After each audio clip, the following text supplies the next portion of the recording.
Do you struggle to find your voice in a noisy world? Do you feel your voice lacks confidence and energy to accurately communicate your thoughts, ideas, and passions? Do you wish there was an easy way to give your voice what it needs to captivate your audience every time? My name is Clay Collins, and like you, I struggled with these issues for years. But I found a blueprint that can help you change the way you think about your voice and therefore the way your voice comes across to others. Welcome to the My Voice Mentor podcast. Do you use a microphone? Have you ever used a microphone? Do you use a microphone on a regular basis?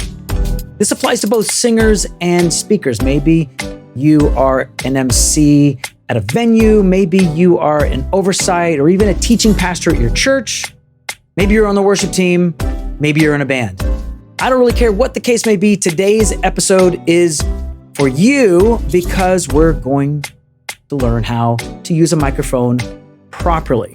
But before we get into that, I want to let you in on a free offer to take my 5-day vocal boot camp. This is the best way to give your voice exactly what it needs to get on a road, on a path to better singing, better speaking, a healthier voice. It's an all-around win-win for you and for me. I say go ahead and do it. In order to do that, just go to myvoicementor.com/bootcamp to get started, or you can click on the link in the description. By the way, in order to get the full benefit of today's episode, check us out on YouTube because I'm going to be showing you both through audio and through video how to properly use a microphone. So again, check the link in the description to click on the link to watch this on YouTube. And while you're there, do me a favor, click that like and subscribe. And if you want to be alerted to future videos as they come out, go ahead and hit the bell notification. All right, so let's go ahead and get started. Apparently, this episode is necessary because with all the singers out there and all the people on a microphone, public speakers, rarely do I find that people use a microphone properly. And it drives me a little crazy. So we need to talk. We need to talk. We need to have a healthy dialogue.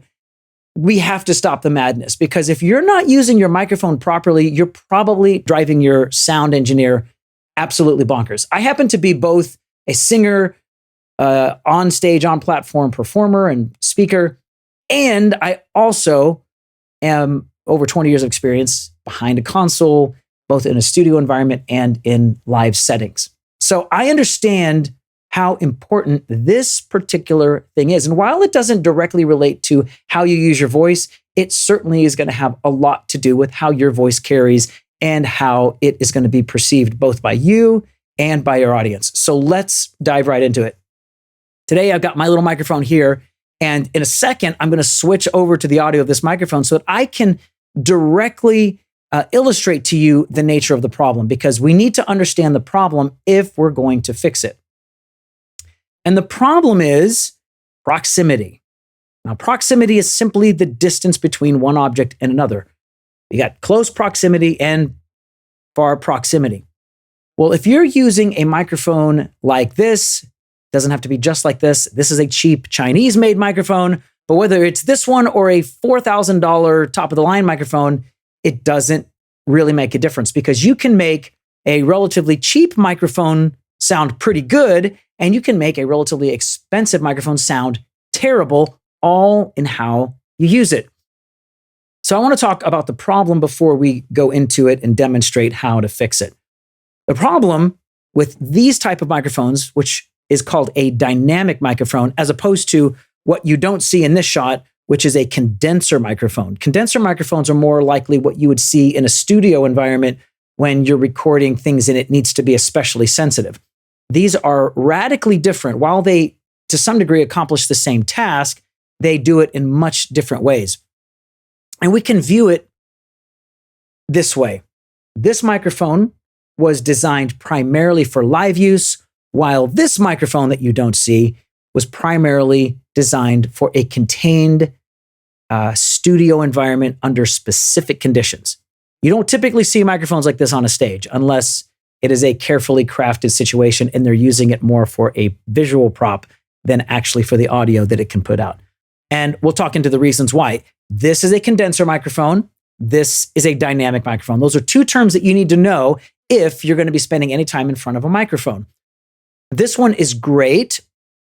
The one you don't see is great for getting the full quality of the voice. This is going to give you the highest quality, the best sound, which is why we typically use these in a studio environment. While this doesn't give you that studio sound, but there's a reason why we use this type of microphone in a live setting and this type of microphone in a studio setting. And it comes back to what I started out with. Another term you want to know, and you want to remember this, is proximity effect. It's the way microphones respond based upon your proximity to it, either close or far away. It's called a proximity effect. And we're going to talk about the way that works. The way a proximity effect works on a condenser microphone, think about it almost like a magnifying glass. This guy is designed to pick up the subtler parts of the audio, the sound of the room, ambience, the way my voice bounces off various surfaces. So you almost want to think of like a condenser microphone as like you turned up the zoom to like 3 or 4 or 5x, and you're seeing a lot more and you're getting a lot more detail. Now, the problem with that, and the reason why these aren't used in a live setting, is because if you're in a noisy environment, this type of microphone is absolutely useless because it's bringing in a bunch of the background, which in a live setting could be nightmarish. Now let's move on to a dynamic microphone and how it works and how it responds to proximity. This microphone is designed specifically to reject background noise. So as we get further away from the microphone, it radically turns down the voice. And so it has a sweet spot as to how far we can be away from the capsule, because this is actually designed to minimize or reduce background noise, which makes sense because typically on a platform, you might see 5, 6, even 7 of these, maybe even 8 on a platform. And if you had like 8 microphones that all had the ability to pick up background noise, you can only imagine how awful that would sound. So this is designed in a very different way than this. While this microphone you could think of as a magnifying glass, this is like the opposite. The further I get away, it exponentially drops the volume of my voice. And herein lies the problem. If you are using a microphone like this, 6, 7, 8, 10 inches away from your mouth, you're not getting a very good quality from this microphone. And this is the problem. I was recently at a church and we were going through the vocal microphones, and they commented, why does this microphone, this person and this microphone sound so bad, and this microphone and this person sound so good, when it's literally the same make and model microphone? They're literally identical microphones and both of them sound radically different. And I said, proximity. So I really can't stress this to you enough. Proximity, proximity, proximity is almost like location, location, location. The distance you are from your microphone is going to have a radical impact on how your voice comes across. Not only does this reduce the volume of your voice drastically as you get away from it, it also reduces, therefore, the quality. It takes out the more rich, warm tones of your voice and replaces it with this thin, almost kind of tin candy kind of sound. So the bottom line, the further this mic is away from your mouth, the worse it's going to sound. Now, you would think that the closer this is to your mouth, the better it's going to sound. Now, that's partially true, but we can't simply just bring it closer to your mouth. There's another important thing that we have to do. And this also depends on the microphone, because some microphones have very high quality capsules. But that's one of the reasons why I'm using specifically a cheap microphone to demonstrate that these principles are going to work no matter the quality of your microphone. So right now I'm going to switch over to the sound of this microphone. And so there you go. This is the way this microphone sounds. And I'm actually using good microphone technique right now. This is, if you're looking, this is basically the way we want to use the microphone. I'm gently resting it on the base of my lip. It's touching my body. As you can see, I'm not going directly into the capsule. I'm kind of off axis right there. So right there, if you just want the answer, this is the answer. Touching, resting on your face, but slightly off axis. This is the best way to hold a microphone. I'm going to talk about why. So now that we're on this microphone and you're listening to it, I want you to listen to what happens as I pull the microphone away from my face. Do you hear that? Do you hear how drastically? It's not like this linear turning down the volume. It's like this exponential decrease in sound. And so if I'm here, you're obviously getting less sound, which means, guess what I've got to do? I've got to go down here, turn up that sound in order till I get a nominal gain level that's good. Okay, we're back up to good levels. Now, you might be hearing a difference. And this is the problem. This is the next term that I want you to remember. Signal to noise ratio. Very important. It's a term used by sound engineers, but signal to noise ratio basically means the ratio or the distance or the contrast, if you will, between signal, which is me, and noise, which is everything that's not me. It's real simple. Signal, noise. Now, as I pull the microphone away from my face, guess what? I'm getting less me, more noise, which we in the biz call bad signal to noise ratio.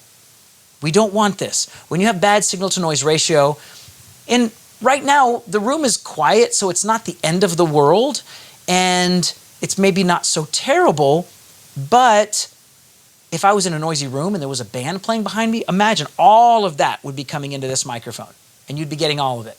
Okay. Furthermore, if I decide, hey, I'm feeling really excited, and I bring up the microphone up to my mouth, now guess what? Wow, my levels just went through the roof. Garbage. So let's go back to my normal levels here.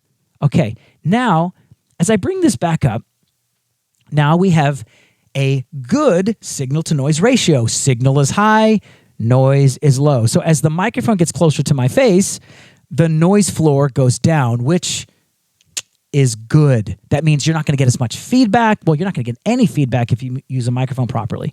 So if you're in a situation where you're finding that your microphone squeals a lot, or you're getting a lot of problems, or you just can't quite hear yourself either in your in-ears or in front of house, it probably has to do with this. You're already hearing it. The quality and the sound of my voice went up drastically by simply making this step. So let's talk about some do's and don'ts. Okay, first of all, do hold the mic close to your mouth at all times. Don't do this. Don't be inconsistent. I mean, that'd be the first thing. Even if you're going to hold it a little bit away from your mouth, which I don't recommend, but whatever you do, don't change it, because as you can see, the changes are drastic. Sometimes singers use the microphone to control the dynamics of their voice. In other words, when they sing loud, they pull the mic away and then they bring it close like that when they're not saying, don't do that. I know that we've seen Christina Aguilera and singers like that do it, but don't do it. Don't do it. It drives the engineer nuts. That first of all, control the dynamics of your voice with your voice. That's just the best way. Just you control the dynamics of your voice. Don't let the microphone do that. But now, on another hand, there is a way to make a slight adjustment to the microphone to adjust for those super high notes that you don't want to just peg the diaphragm of the microphone. So there is an alternative. So if you normally sing into a microphone like this, which is fine, if you want to sing a high note or a loud note, just rotate it, and then come back to that right back there, right? So you can do kind of like that. So think about, if you want to do slight controls of the dynamics of your voice, just rotate the microphone. And of course, this applies mostly if you're using a handheld. We're going to talk about boom stands here in a little bit. But generally speaking, a lot of times I will just sing directly into the microphone. But ideally, it should probably be right here. This is also good for visuals too, because it's not blocking your face. So that's also good. So holding it right here at an angle and then just singing off axis. That's really going to be the best. It's really close to my mouth. But another thing that singing off axis or speaking off axis does, it makes all the puffs of my air go forward away from the diaphragm of the microphone.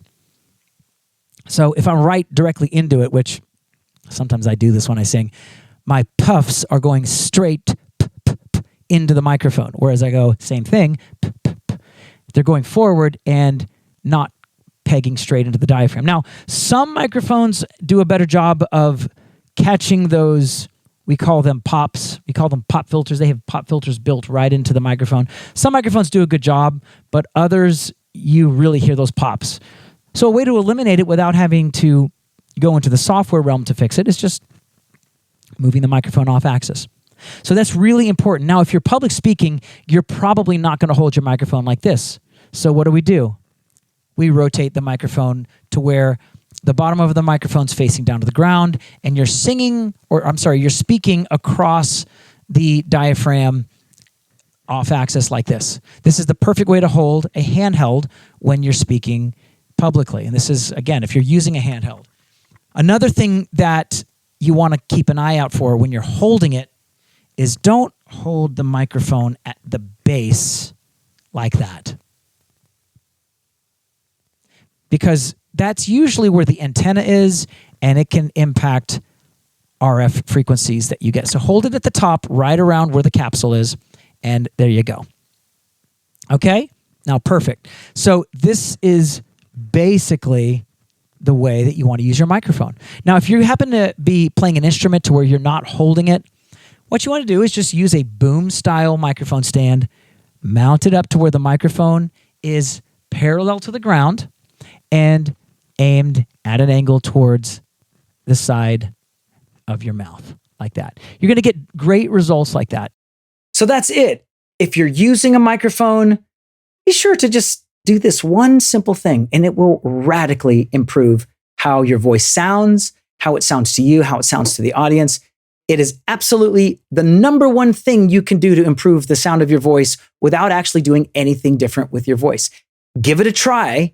I promise you, you'll never go back. Now, if you're timid on a microphone and the idea of putting it right up to your mouth is intimidating for you, if you're using in-ears, just turn it down in your ears. If you've got it in a wedge, just turn down the volume. If you can't hear yourself, the natural thing to do would be to bring the microphone closer.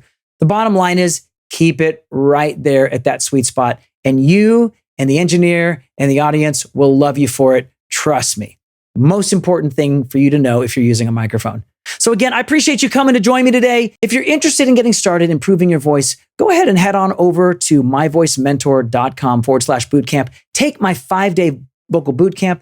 And at the end of that 5 days, I'm going to give you a special offer that is only available for those who complete my bootcamp. So go over there right now, myvoicementor.com/bootcamp to get started. But until next time, if you're listening on Apple Podcasts or wherever you may listen, go ahead and give a 5-star review and rate the show. That helps us a lot, helps us reach a wider audience. And again, on YouTube, don't forget to hit the like, subscribe, and the bell notification to let you know when new premieres release. Until next time, keep investing in your voice, and I can't wait to see you in future episodes.